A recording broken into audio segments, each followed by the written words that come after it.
Alright guys, in this part I'm just going to show you how the engine is already installed and tell you some of my future plans and things like that.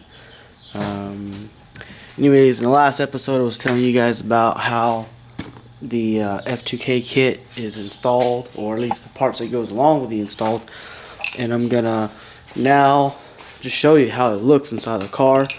A couple of concerns, and I don't know, maybe you guys can decide for yourself if this swap is for you. So anyways, here's the transmission. This is the K20 transmission. It's off of a 05, I believe.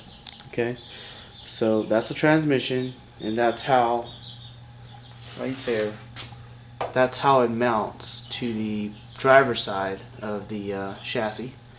And there's no secondary or what I call a torque engine mount. And here's the back, looking over the engine. There it is.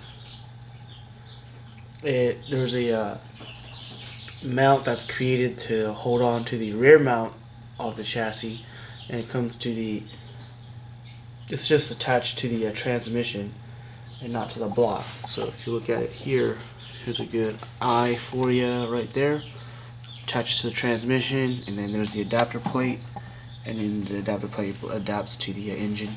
I did have to helicoil these two bolts, this bolt and this bolt, and it did cost me about $50 to buy a good tap and drill bit and the little helicoil inserts. So that's probably my biggest thing right now. And on the flip side, the other side, I know the wires are in the way. They're not going to be run this way, but I'll fix this in a little bit. You got about, maybe, this is probably the tightest spot right here. This is the VTEC solenoid, and this is probably a 1/4 inch of clearance, which it'd be fine. It's not rubbing against anything. And put some of this random stuff out of the way. All the belts and everything, they clear. It clears pretty well. And then it comes down here, and I don't know if you can really see it, but that piece right down there, actually it's right here. Right down here, let me zoom in for you guys. That piece that's just sticking out right there, that little shiny piece, that's one of the mounts. The mounts actually, this is a tricky mount, I guess, because this mount actually attaches to the AC bracket of the engine. You can barely see it, but it's that piece that's right here, right underneath the alternator here. It's got actually right down there, and it attaches to the AC compressor bolt holes, you can say, and that's where they attach the last engine mount. And then, since there's no engine mount up here, because the original engine mount is actually right here, right, for the B series. So without that, there's no mount right there. Okay, so they attach it to this mount. Okay, and my only concern is, if you really look at it, I don't know if you can be able to see it, but the way it's attached, oh, it's too dark. Okay, there's the bolt. See if we get some light up in here. The only concern we have here is, if you look at it, it's this mount is attached via these two little bolts on each side. Barely see it, right? Now they should be grade 10 bolts, but I'm still kind of skeptical. I know the engine actually rotates against the frame, so it shouldn't be too bad. But once again, it's like just two little bolts, like I think size 10 bolts. But in theory, it should be okay, because the engine actually rocks backwards, right? So if the engine's rocking backwards, see, like the engine is, the first time I saw it, I thought it wasn't gonna be as strong, because if the engine's rocking this way, that mount right there, that's gonna be a problem. But since the engine's rocking this way, you know, counterclockwise, I think most of the weight is gonna be going up on the frame. So if it's going up on the frame, it should be okay. But I don't know, I'm still a little skeptical. Okay, don't know until you know, I guess, because I haven't seen any or heard any problems with it. I know there's one guy out of, I think, New Jersey or New York area. He's running the coupe from 2 years ago. That's doing very well on slicks. So I shouldn't expect any problems. But you know, compared to what the OEM offerings are, compared to this, it's a little skeptical. But in my opinion, if I had to, I'd probably weld that mount right onto the frame and skip out on the little 2 bolts. I'll probably end up doing that later too, depending on what happens. I guess once it starts up, if it just seems like it's gonna start rattling the mounts or the screws out, I'm gonna weld them. But that's it for right now for the engine mount. Okay, so intercooler piping, right? We're gonna run, like I mentioned before, 2.5 inch right out of this throttle coupling. That's gonna be changed out. This is just a fake one. I'm going to be running the HPS couplers. It's going to come out here, bend a little, and then straight down through that hole. From that hole, it comes out right here, wraps right to there. Okay, and it does clear the HID ballast. That's why I have the headlights in right now, because me and my brother were test fitting the other day. The other side, well, obviously, it runs down here, goes back on the other side, comes back through the water hole. This is the water bottle hole, remember? Comes out here, and it'll come back to this general area right here. And that's the intercooler setup on the high side of the intercooler piping. On the low side, or the suction side, I'm thinking it's just, since I have a lot of space right here, I'm just going to run it right over and just put the cone just right here in this area. It should be good. But originally, I kind of wanted it to actually go out through that hole again. So we'll see if I can do something where I can actually get a cold air intake system going. But you know, due to space restraints, might not be able to. And as for cooling, the cooling factor on this engine is, I'm running the Griffin radiator, right? Remember that? So I have like maybe 2 inches of clearance right here, because my water ports are on this side, which for me makes sense, because if you look at it really closely, this right here, and there's another one. Let me see if I can get the camera in here. There you go, sideways view. This one, that's your water ports. This is a water port, and this is the heater core water port.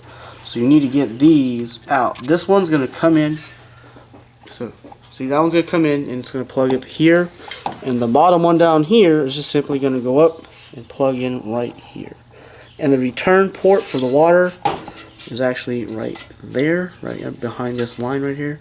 So I have to run that one and that one, probably back around the transmission, and it's going to plug into that hole right there. But that might be a conflict as well, because I'm going to have the turbo set up in this area as well. So I want to run those lines, put the heater core back in before I even try to touch a turbo manifold. Okay, and obviously we still have the fuel lines, and these are my fuel components. Well, one of them is fuel component. This is just the oil catch can, and it's gonna be running this way. And the fuel lines will come up this way, right over the intake manifold, and it's gonna end right here on this U. So feed the fuel rail and your regulator, and it's gonna go back. It's gonna come back right here. It's gonna join the feed line. It's gonna go right back to those hoses, which I still have to do. Right there. And already, if you've paid attention, I just installed the. Well, these are the K-Tune shifter brackets. Supposedly, they're supposed to make your shifting a lot more smooth. It takes a little bit of the play out, and that's what I really want. That's one of the things I really miss about the B series transmissions, is you do have that. It seems like metal to metal feel, and you can feel the gears very well. Where when I went to the cable transmissions, you couldn't really feel it. It's almost like you just kind of hope that the gears are there. You can't. There's not a lot of feedback. Okay, so that's one of the reasons why I went with this setup. And a lot of people will say you don't need it, but hey, if it makes it feel better, it makes it feel better, I guess. Okay, so we're doing that. We're gonna run the lines. Probably, I'm trying to see if I could drill in 2 holes right in that area. see if I can run the shifter cables right through, but depending on how the K-tune billet shifter is, I will have to figure that out as I go. Alright, clutch line is going to be a tucked clutch line as well, so somehow I'm going to have to run from here, probably over this way, right here, and up there somehow to the clutch line, which is up here. Let me see if I can move this. Whoops. Move this for you guys. Yeah, and this is the fuel filter that I have from Russell, running 10. I think it's 8 AN lines. The Russell massive fuel filter, just in case I need it for some other project later. And I'm also going to put, so you have the brake, the clutch, and I'm going to put my brake bias, brake proportioning valve for most people right here. It's an adjustable proportioning valve, and I'm going to have it located right there. All of my brake lines, because you can see right here, there it is. My two rear brake lines are coming up right here. I'm going to run from master cylinder directly to the proportioning valve, directly down, back, or I'm going to connect back to those. And the other two, I'm just going to go back this way to the driver front, and for the passenger front, I'm going to run it over here, over the windshield wiper area, and it's just going to come back this way, and it'll come back down that way. But I'll get into more specifics on that.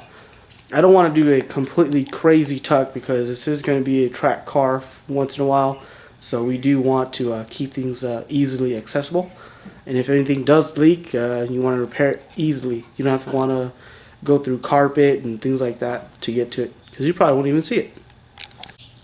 Oh yeah, forgot one thing. I know someone's going to ask me already, so I'm just going to show you right now. Someone's going to ask me, what is the oil pan clearance, right? Because I know that was one of the things that really got me too, when I actually wanted to know, just because I wanted to run good and go fast. So if you're looking at this as a reference point, right? Let's see. This is about, I would say about 4 inches right here. About 4 inches here to here. And the oil pan is right there. And this is about maybe an inch. About an inch.